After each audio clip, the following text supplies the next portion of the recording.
And Bill is a vet of the 86th L Company. And today is August 4th, 2007. We're here in Denver, Colorado, or a close approximation of Denver, Colorado, if you marry. Looks okay. So good morning. Good morning. Tell us where you were born and grew up. I was born in Scotland, grew up in Connecticut, and joined the Army from Connecticut to 10th Mountain here in Colorado. Whereabouts in Connecticut? Fairfield. Did you have any kind of love for the outdoors growing up, or? Yeah, I was very active in the Boy Scout movement. I was that more than a skier. And I think the Scoutmasters wrote my letters of recommendation or something to get him. So you were one of the three lettermen.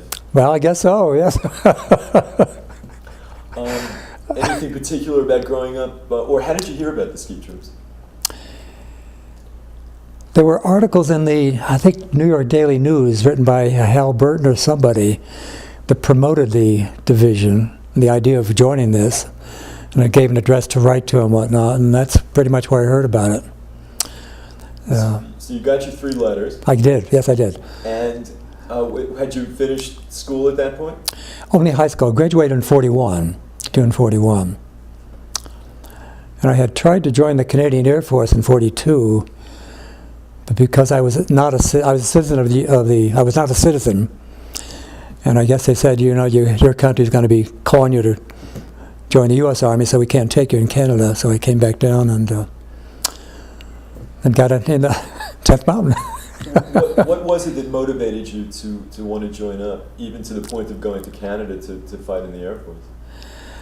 I just thought I should get involved and do something, you know. And being Scotch, I guess I felt I couldn't feel an affinity with the Canadian people, you know. Did your friends feel the same way? Did your friends that you grew up with feel the same? I really don't know. Some went in the Air Force. I don't really know how they felt about it. How did your parents feel? Pardon? How did your parents feel about it? I guess fine. My dad had been in World War I with the Scottish Army.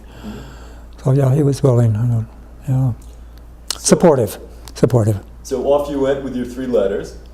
Oh, I sent them someplace, I think. I'm not sure. And then what happened? Well, we reported to Fort Devens, Massachusetts, and then got a train ride out to Colorado with about 7 or other 8 guys from there. Ended up at Fort Hale in February 43, some dark night, and snow and cold and whatnot. Well, talk about that. You took the train to Pando, correct? Yes, we did. Oh, yes, Pando. What was it like getting off the train and seeing where you were headed? Oh, gee, what is this place? A hellhole or something?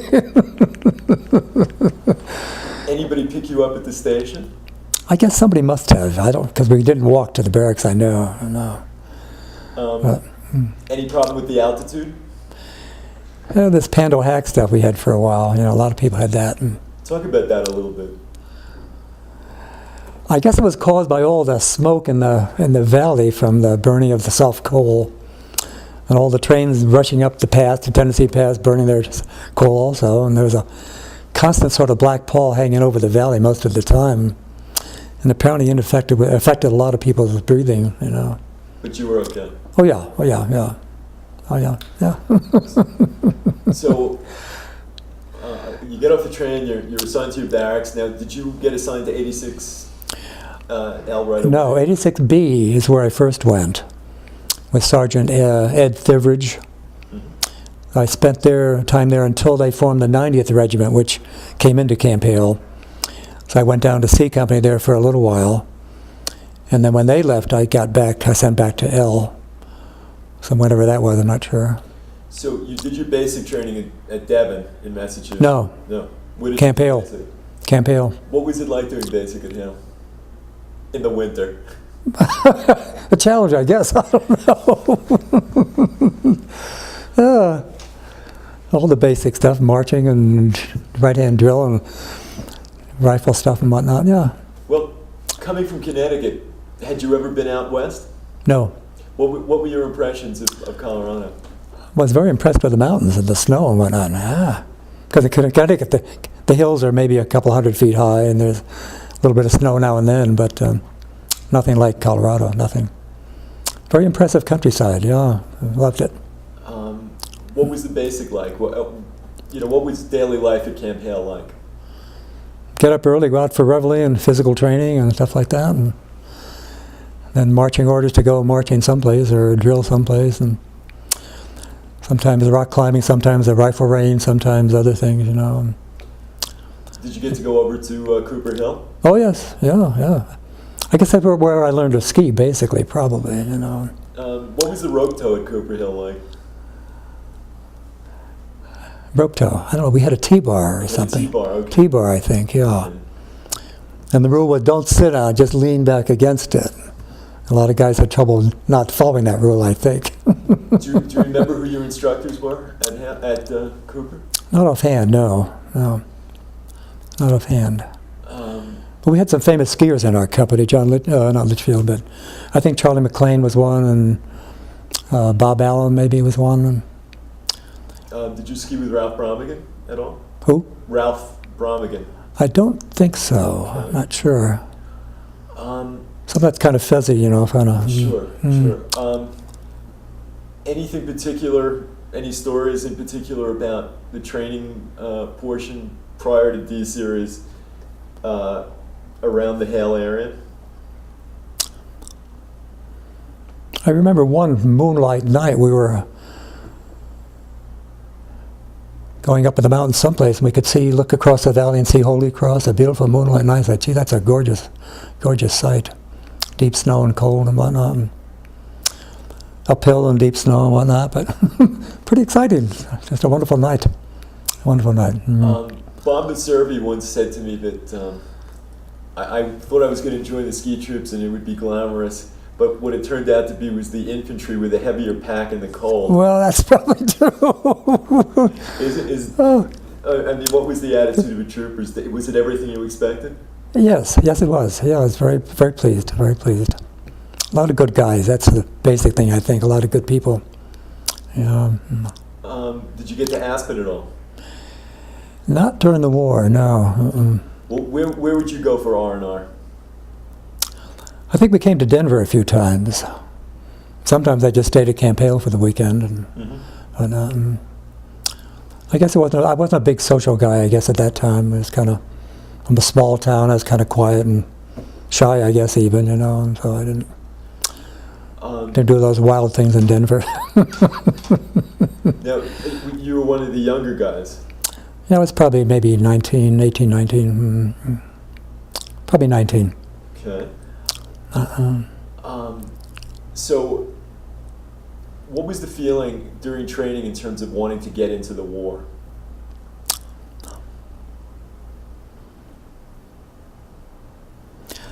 I don't know. I don't think I had a very strong, I got to get over there and do something stuff. I just realized that was going to be our duty, and that's what we were here for. So it wasn't really a strong personal hurry up and get over there kind of thing. Just commitment that we had made to be there, And, now, as time went on and the training continued, but right. There was no activity towards moving out, were you starting to get antsy? I wondered what was going on. How come with all these battles going around the world, we were just sitting there and training and going up and down the same stuff over and over again. I guess I didn't find out till long after the war why that happened, because we didn't have enough heavy weapons or something. So what happened when you went down to Swift? Well, first of all, where were you on D-Day? In the snow. In the cold. Was there any reaction? It was pretty tough. I remember being very cold there, but yeah, pretty exciting. Yeah. What was it like from a morale standpoint to go down to Camp Swift? I hated it. What are we doing here for? Oh, I didn't like that at all. It's too hot and too, just not a very pleasant place with insects and snakes and stuff like that. And I was sorry we went there, but it's part of the routine, I guess, Yeah. Do you remember when General Hayes showed up. Yes, I do. Mm-hmm. Can you talk about that a little bit? Probably not. I was just impressed that he was a Congressional Medal of Honor holder from World War I. I thought, gee, that's a real good guy. And I liked his comments about if you got to go do it, you might as well go with a good outfit and whatnot. So I thought it was a very positive thing for the division that he came. As the time got closer to when you were going to be shipped out, Mm-hmm. did you find that most of the men that you were with, or the boys that you were with, Boys. were eager? I think so, yeah. I think they were ready to do something different, ready to move on, and, yeah. So they sent you to Hampton Roads or out to Virginia. Yes, Camp Patrick Henry. Uh-huh. Camp Patrick Henry, yeah. You were able to get in touch with your parents before you left? I don't think I did, no. I wasn't a lot of writing type and stuff, I guess. I was off on my own, so I didn't. What was it like getting on that boat and having 10 days on the crossing? Ooh. I didn't like being down in the bunks, sleeping down. I think there were 6 levels or something of the bunks, and I didn't like that being down there at all. Were you seasick at all? Yes, I was. Oh, yes. Was everybody seasick? I think most people had a little version of it sometime or other, yeah. So you pulled into Naples Hall. Naples. What was your initial reaction when you saw it? I think it was December maybe 22nd or something, and I think Bing Crosby was singing on the record, "I'll Be Home for Christmas" or something. I don't think we're going to make that. But I was quite impressed coming into Naples at night and seeing the ruins of this castle or something, or fort down by the harbor there, and wrecked ships and stuff like that. I thought, not a good place to be. But Now, where did you spend Christmas that year? I don't really know. So, Because we took a boat up to Livorno shortly after we got to Naples, I think. so Christmas kind of came and went without. Yeah, no. Don't even remember Christmas, You got up to Leghorn, Mm-hmm, right. and there were a couple of incidents. There was the minefield incident. Right. Can you talk about that a little bit and what it was like? I really wasn't closely involved with that. I had heard about it, but I really didn't know any of the people or whatnot, so I really have no knowledge of that, except it happened, I know. Well, how did you prepare yourself for what you knew was inevitably going to be coming, in terms of combat?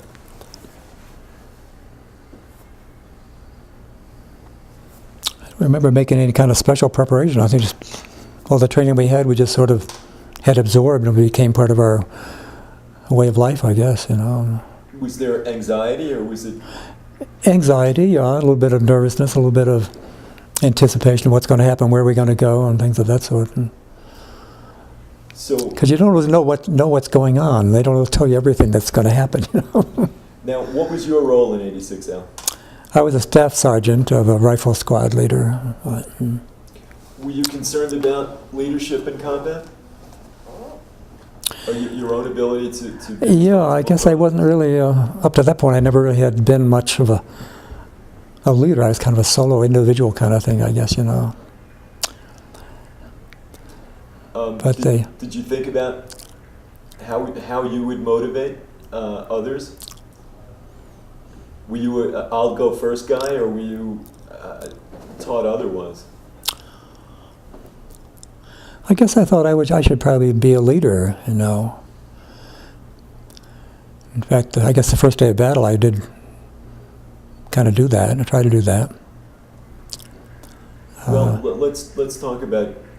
You ended up in Cerciola. Yeah. We spent some time there on the line, and we at night went out into the foxholes along the perimeter there. There were places like Bear Line and something other. There was a little outpost out there. In the daytime, we came in and stayed in the buildings out of sight, supposedly. And one night we were out there. There was a little attack by the Germans, and I think one of our guys got the Silver Star maybe for that, or some action that night. was kind of hairy because you kind of imagine there was enough snow around so you could imagine things moving, against the trees over there, and that really wasn't happening. There were no ski patrols in your sector, is that right? We went out on one patrol with snowshoes, I think. You did? Yeah. Yeah. Do you remember any details about that? I remember before we went out, I think we were berthed in a school or something, and the Sergeant Kirshner, I think it was, talked about we're going to cut Tedeschi's ears off and stuff like that, and big talk like that. But I guess we went out okay and didn't have any contact with the enemy that night, and got back safely, I guess, with everybody. And compared to what you had been through at Hale in terms of training and dealing with the weather, was Italy equally difficult, or? Oh, I thought it was not as severe. The weather wasn't as cold, there wasn't as much snow, and the mountains were not as high. So it really was not too much like Colorado in many ways. As the 18th grew nearer and the Riva Ridge attack took place, Right. what happened then? Well, I guess the early morning of the 19th is when we first got to start moving. And we loaded in trucks and rode down some kind of roads toward the Gorgolesco, I guess it was. I couldn't tell where we were. And then after a while, they took us out of the trucks and we started to go up the hill a little bit. And this was like pre-dawn, I think, sometime. It was fairly dark. And we were walking along this hill. And I was the squad leader, so I was number 3rd in line. My first scout was Ned Peterson. I think he was the first guy to get killed in L Company. And he was out in front. Then the second guy, maybe Ramsey, who was the 2nd scout. And then I was in 3rd position. And as we walked along this hillside, there must have been a group above us, because some rock came down and banged into the ankle of Ned Peterson. And it made him difficult to walk. So I had said, well, Ned, I'll go out and I'll take your position. You take my position. And we went on like that for a while. And then as daylight came, we moved along the hill. We passed a haystack, which I thought, are there Germans in there or hiding behind us or something? And then a short time beyond that, I sensed something falling. And apparently it was a mortar shell that landed not too far away, and I got a little thing in the knee, so I fell down briefly. At the same time, I heard some sort of sound like that behind me. And I turned around, and Ned Peterson's lying on the ground. I went back and opened his shirt. He had a hole right through his chest. And that thing's always haunted me since is I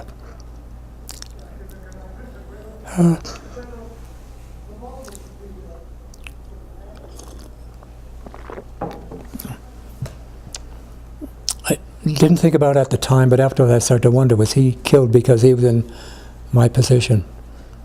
Because I'm sure the Germans knew that the squad leader was always number 3 in line. And so he was killed by a sniper, obviously, and I thought, and that should have been me, I guess. So I never really decided, was that fate, or was it meant to be, or just a fluke of nature or something, But that's always bothered me. You said a mortar round came in. I think it was a mortar. I just saw it briefly drop to the ground and then boom. So it must have been like a small mortar or something.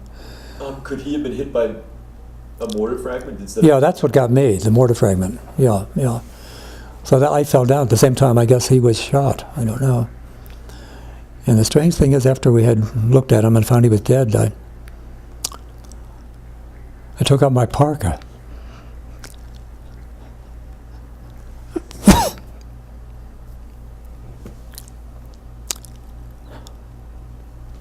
And I covered him up with my parka for some reason. I just left it there, And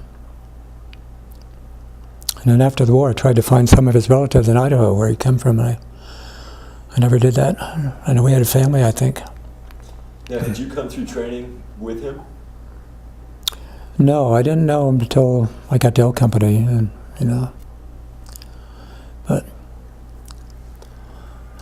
well, so then I was okay that day. I kept going, and the next morning I got up and was very difficult walking. I guess the thing had gotten infected, so I went back to the hospital at that point. And I was there for a couple of weeks, I guess, before the spring offensive started out. And I'm not sure where the company was when I came back, but they were dug in someplace. And Well, in the hospital, did you want to get back? yeah, I guess so. It was kind of nice having clean sheets and being dry for a while. But yeah. Because there's some pretty tough fighting after I was in the hospital, or while I was in the hospital, I think, at Delateratia or something like, place like that. But yeah. So when you came back, was it to the same Oh yeah. same unit, but were most of the guys there, or were they Yes. replacements? Yeah, they were mostly there. Yeah. And I guess my assistant, Sam Buckley, had been running the patrol, the squad while I was in the hospital. Another good guy, very good guy. When I got back, though, they were dug into bunkers and stuff under the ground with logs on top of them, all kinds of stuff. And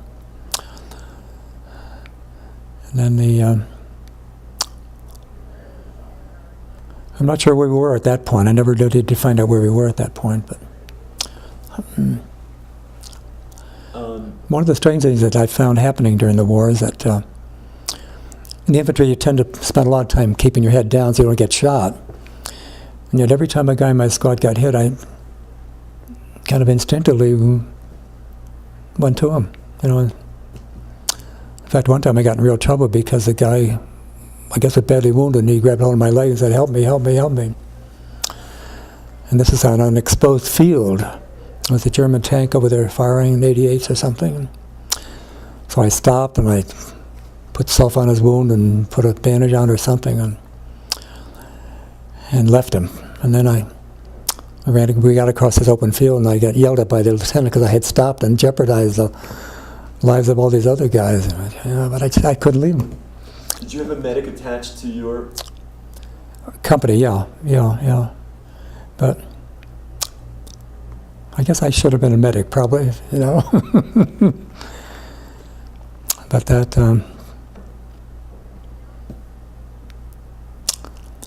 because another guy in our squad got also hit, Griswold, and he got some bad wounds in some stomach area, I think. So I helped him a little bit. were most of the wounds caused by artillery and mortars, or was it mostly small arms? I think small arms very often, yeah, the ones that I knew. But it's hard to tell, unless you really, Coming up to the big offensive, Mm-hmm. the big push, the war was winding down. Was there a hope that it was going to be over before you needed to go back in? I think there was a feeling that, yes, things were looking up, that the Air Force had control of the skies for a change, and it should be over fairly soon. I think there was a feeling of that. Was the feeling that this probably, was not going to last much longer, and maybe we're not going to have to go up into the Alps? No, I don't think there was that feeling. I think that at some point in the near future would be over, but not before we were back into action, I don't think. So what was the jump off like for the offensive? It's a lot of artillery firings, I remember.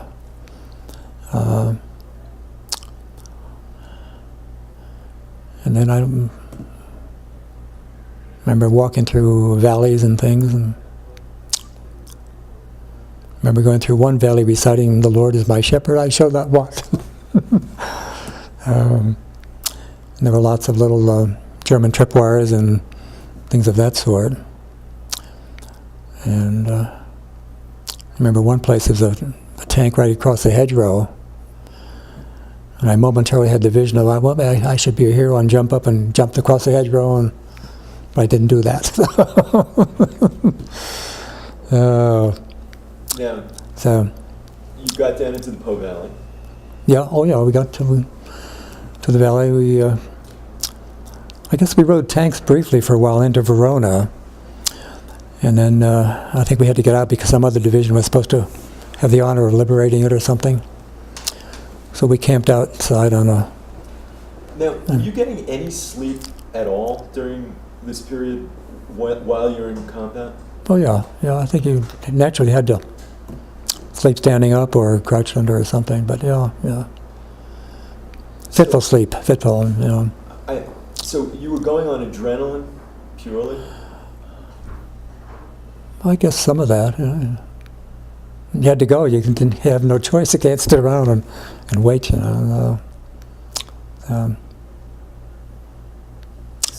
So what happened when you got up to the Po River? Well, we crossed it. I'm not sure how we got across, whether it was by boat or by bridge by that point. But we crossed at San Benedetto Po, I think is where we crossed. And then it marched on, I guess, and whatnot. Now, you ended up at Lake Garda. Yeah, we were on the in the tunnel side of Lake Garda, going through the tunnels, basically. And I remember getting to the last tunnel, and the Germans had blown up a lot of the inside of the tunnels and whatnot. And while we were at the last tunnel, I think a shell came in through the tunnel and hit behind us. I think Headquarters Company 3rd Battalion had a lot of people injured or killed there because the thing exploded, I think, inside the tunnel. But that was behind us. So then we moved along the shore, along the road to Torboli. I remember seeing an 88 by the side of the road there, and a German guy died dead on that. And then I think we were there when the war ended in Torboli. When did you get the feeling that you might actually get through this thing alive? I don't think you ever quite get that until the war's over, maybe. Yeah. Because you're always feeling, well, today might be the day. I can't keep on going like this. I think that was a rather universal feeling among the infantry that, chances of getting killed were pretty good, or wounded were pretty good. Did it take you a long time after your service to get over that feeling?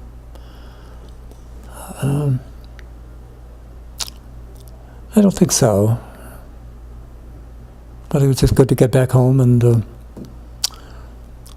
kind of resume a normal kind of lifestyle, What happened when you got the announcement?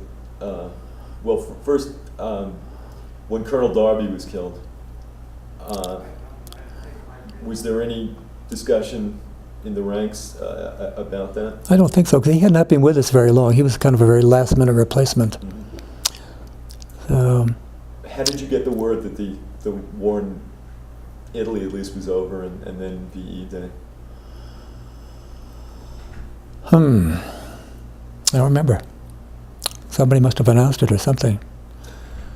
And boy, that was quite a relief.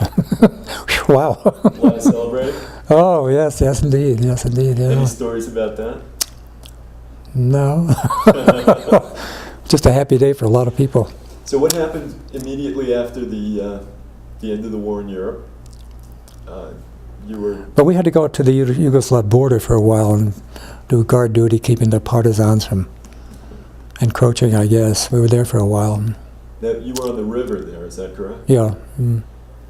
I understand that Tito had 12-year-old kids. There were young kids there, yes there were, yeah. Did that make you more nervous than... Well, you never kind of knew what they were about to do. Yeah.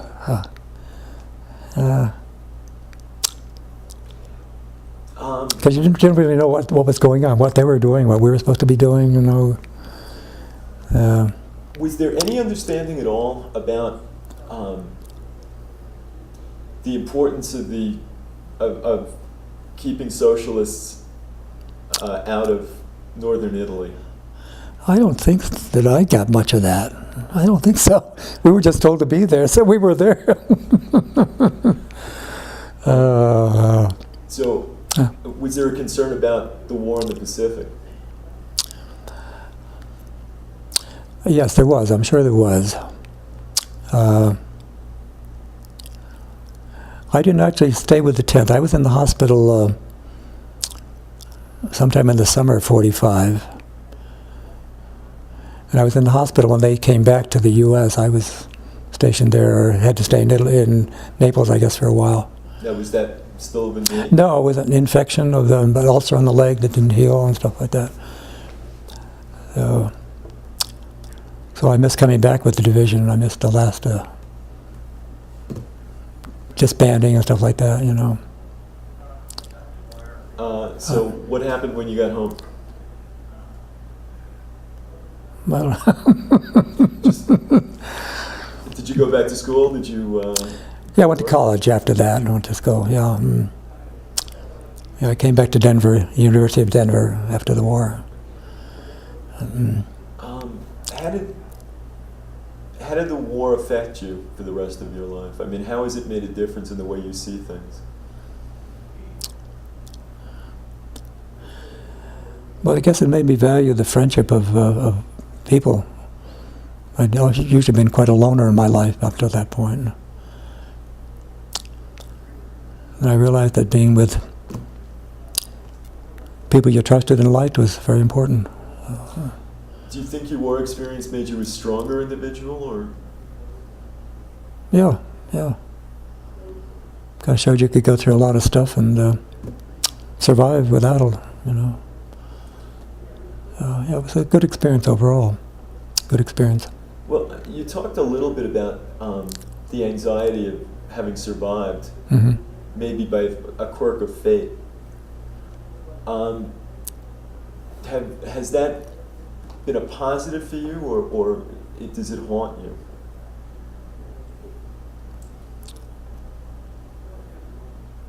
I guess it's been positive. Yeah. I don't know. Are you here with your family? Are you here with your family? No, I'm here alone. Alone. Yeah.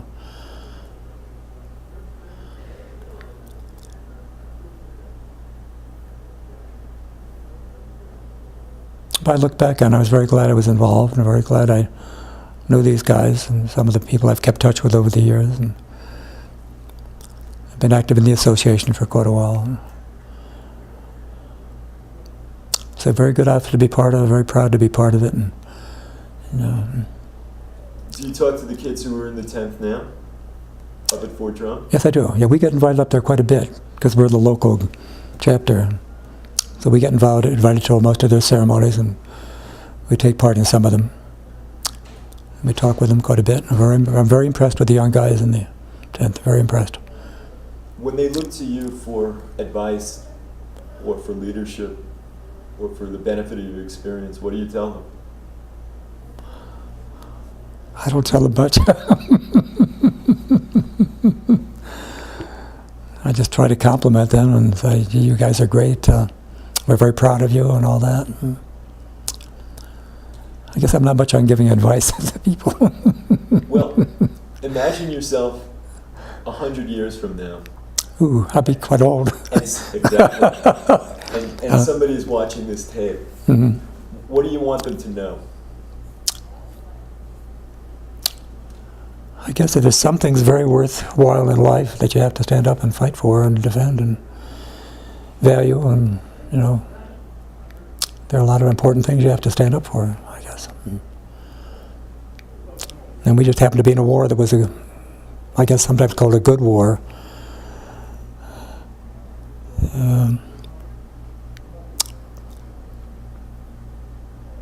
Yes, that's bad. Has your experience affected how you view the political situation over the years in the United States?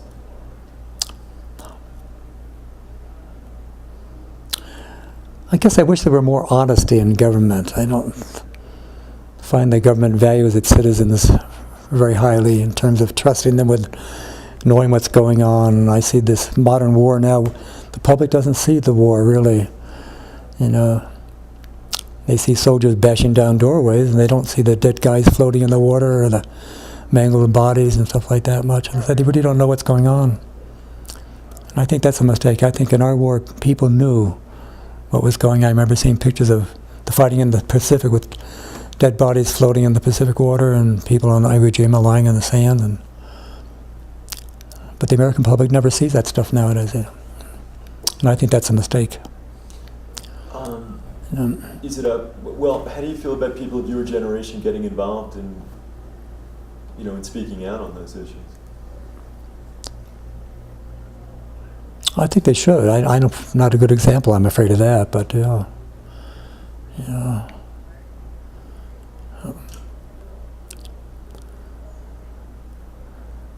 But I'm not sure that people of our age are maybe listened to as much as they might be or something, or that we have occupied our space as we should, or no. I don't know. I think your generation has more respect than any of the generations that have, the immediate generations before and after. Well, that's good to hear.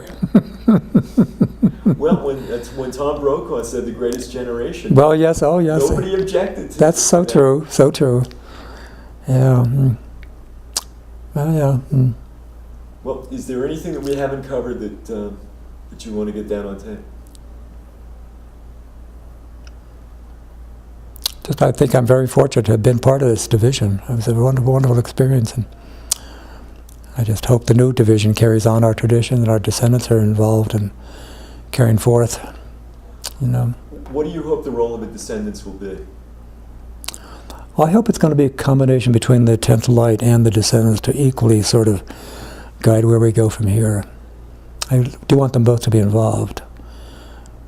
I know there was a time, at one time, some people thought this association should just die away, last man kind of thing. And I think that was kind of prevalent here, maybe in the Rocky Mountain area for a while.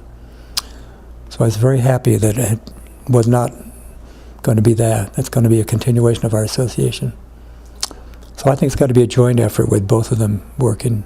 Do you believe the concentration should be with the descendants of the World War II veterans working to continue that legacy, or to work to help the 10th Light, or both? I think both. I think they have to be supportive of the 10th Light, because they're in effect carrying on our name.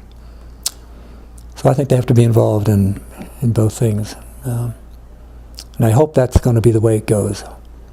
And I kind of sense they're both willing to do that. You still skiing? I had a hip replacement this spring, so I'm going to back. Next year I'll be skiing again. That's my hope. My hope, yeah. What kind of outdoor stuff do you do? I've done a lot of whitewater canoeing and things of that sort, scouting, hiking, camping with the Boy Scouts, and skiing, bike riding. Have you stayed involved in scouting? Oh yes, 70 years I think now or something. Yeah. But I do a lot of work with young people too, which I think is very important for older people. I'm part of a group that runs a summer program for kids, and I work at our local high school working with the theater people. And I think older people have to be involved with young people somehow, So,